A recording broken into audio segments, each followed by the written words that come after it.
राजनीति से जुड़ी हम आपको बड़ी खबर बता दें। एआईएमआईएम प्रमुख असदुद्दीन ओवैसी और शिवपाल यादव की मुलाकात हुई है। अब सवाल उठ रहा है कि क्या एआईएमआईएम और प्रसपा चुनाव में साथ होगी। वहीं असदुद्दीन ओवैसी का कहना है कि शिवपाल यादव से उनकी ये मुलाकात अनौपचारिक मुलाकात थी। शिवपाल यादव एक बड़े नेता है, इसलिए उनसे हम मिलने गए थे, असदुद्दीन ओवैसी ने कहा है। लेकिन इस मुलाकात ने कहीं ना कहीं उत्तर प्रदेश की राजनीति में एक हलचल सी बढ़ा दी है। इस बीच हमारे साथ धनंजय शुक्ला जी जुड़ चुके हैं, जो बीजेपी नेता हैं। धनंजय जी, स्वागत है हमारे चैनल में आपका। धनंजय जी, असदुद्दीन ओवैसी मिलने जाते हैं शिवपाल यादव से, क्या मायने निकाले जाए इसके? हेलो हेलो जी।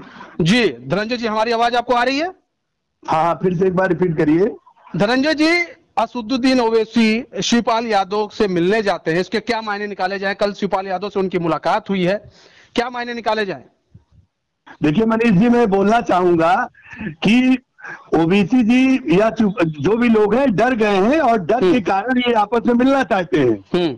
और यही कारण है कि इसके पहले भी बहुत सारी पार्टियां रही हैं, चाहे अखिलेश यादव मायावती जी से मिलने गए थे और क्या कहते हैं शिवपाल, इसी बेस पे हम भी ये बोल सकते हैं कि आप अपने शिवपाल यादव जी से ओबीसी से मिलने जा रहे, डर गए हैं। यही कारण है कि वो उनसे मिलने जा रहे हैं। और भारतीय जनता पार्टी अकेले अपने दम पे विकास के मुद्दे पे जो हमने काम किया है, उसी के मुद्दे पे हम पुनः सरकार बनाएंगे और इनके मिलने जुलने से कोई फर्क नहीं पड़ता है। इनके मिलने जुलने से कोई फर्क नहीं पड़ता। आप कह रहे हैं अकेले दम पर आप सरकार बनाएंगे, लेकिन जो छोटी छोटी पार्टियां हैं वो सपा की तरफ ज्यादा अपना सहयोग कर रही हैं।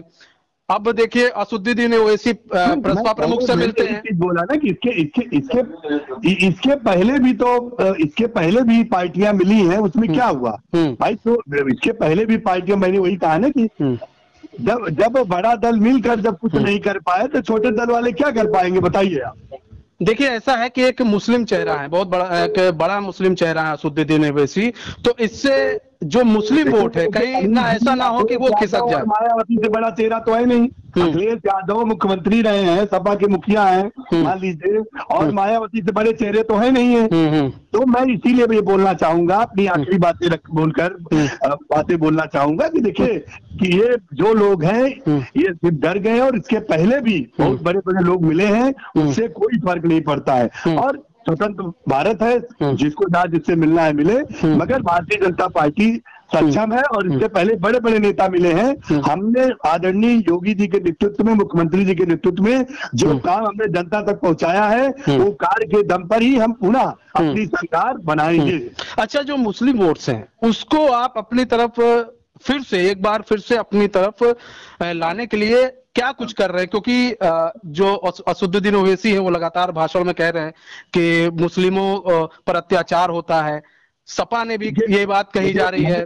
मनीष जी, मैं बोलना चाहूंगा कि भारतीय जनता पार्टी किसी जातवाद की राजनीति नहीं करती है, और हम सभी जातों को लेके काम करते हैं। हमने अगर देखा जाए तो जो भारतीय जनता पार्टी, हमारी सरकार की जो योजनाओं में अगर आप देखेंगे प्रधानमंत्री आवास योजना को, तो सबसे ज्यादा मुस्लिम ही परिवारों ने इसका फायदा लिया है। अभी तक एक डाटा निकालेंगे तो हमारी सरकार कोई राजनीति पार्टी, कोई हम सबका साथ और विकास के साथ काम करते हैं, और उसी बेस पर हम आगे करते रहेंगे। हमारे यहाँ कोई जातिवाद नहीं।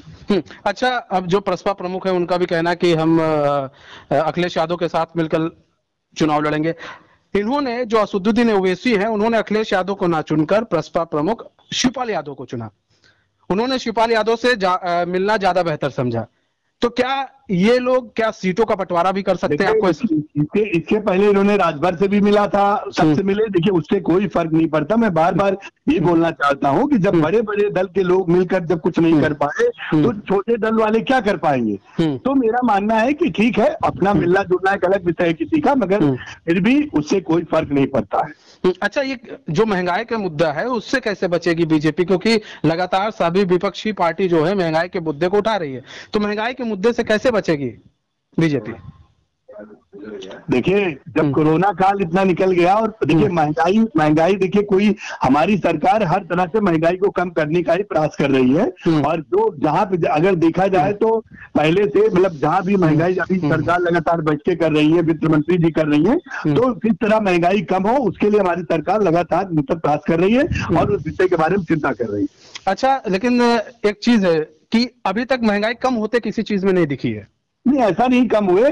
जहाँ देखिए, अब अगर आप पेट्रोल डीजल की बात लेके चलेंगे या अलग, तो देखिए हर चीजों में, देखिए हर जगह पे, हर चीजों पे। धनंजय जी देखिए, आप एक नेता हैं, लेकिन आप कहीं ना कहीं एक आम पब्लिक भी है। आप खुद सोचिए कि किस तरह से महंगाई की जो दर है वो बढ़ती जा रही है।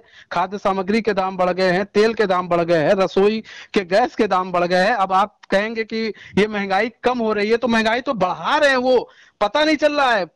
गैस के दाम 25 रुपए बढ़ा दिए जा रहे हैं, जनता को पता ही नहीं चल रहा है।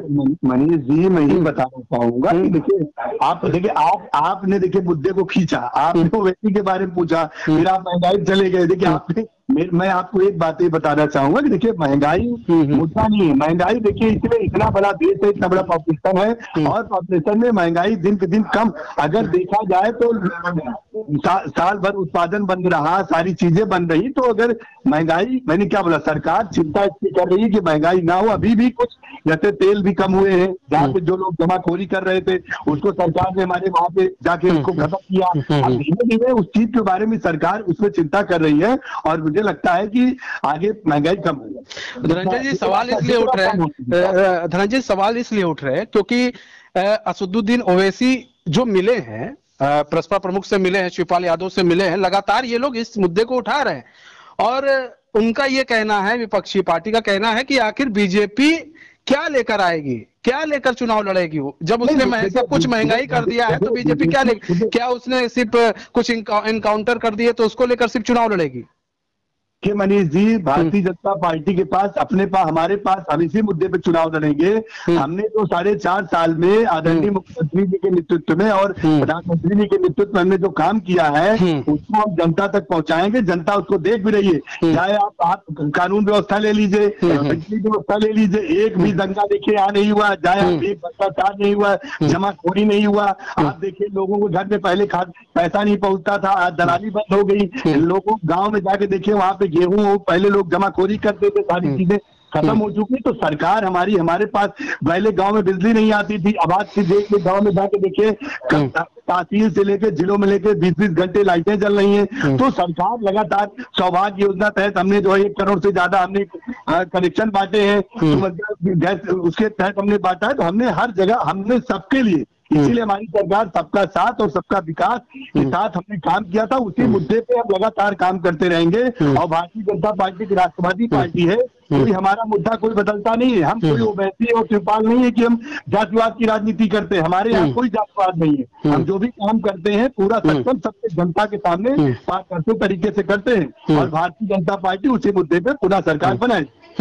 आप जातिवादी की राजनीति नहीं करते, लेकिन प्रबुद्ध सम्मेलन चलाते हैं। धन्यवाद मनीष जी। प्रबुद्ध जो सम्मेलन चल रहा है उसमें कोई जातिवाद नहीं। हमने प्रबुद्ध सम्मेलन कहीं ना कहीं ब्राह्मणों को अपनी तरफ करने की कोशिश है ना, धनंजय शुक्ला जी। देखिए मनीष जी, मैं आपको जानकारी दे दूं, प्रबुद्ध सम्मेलन कोई हमारा पहली बार नहीं होती है। अलग पार्टियां हैं, जैसे अदर पार्टियां वो कर रही है। भारतीय जनता पार्टी प्रबुद्ध सम्मेलन जो कर रही है, पहले भी करती थी। उसमें जितने भी हमारे पढ़े लिखे जो शिक्षक हैं, जो गाँव के समीकरण के लोग, जो वकील हैं, जो वरिष्ठ साहित्यकार हैं, कलाकार हैं, हम उनको बुला के वहां उनको सम्मान कर रहे हैं। हम कोई वहां जातिवाद नहीं कर रहे हैं कि हम हमारा जो प्रभुत्व वर्ग हो रहा है उसका तरीका अलग है। उसमें शिक्षक है, कलाकार है, जो वरिष्ठ जन है, जो वकील है, जो गांव में जो देखा जाए जो बेचारे जिसका सम्मान नहीं हो रहा, जो खेल कूद से आए हैं, हम उनको सम्मान कर रहे हैं। धनंजय शुक्ला जी, समय कम है हमारे पास, लेकिन धनंजय शुक्ला जी, बस इतना कहना चाहूंगा कि क्या नाम है,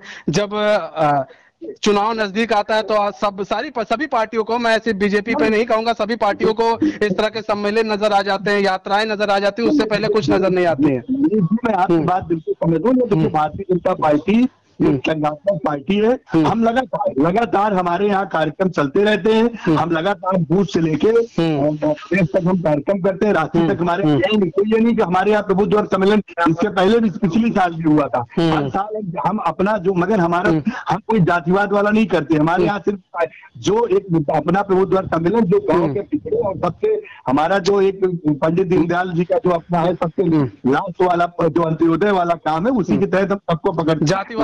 जातवाद की राजनीति बीजेपी नहीं कर रही है और सभी जाति को साथ में लेकर चल रही है। धन्यवाद धनंजय शुक्ला जी, हमारे साथ आप जुड़े और अपना बहुमूल्य समय हमें दिया।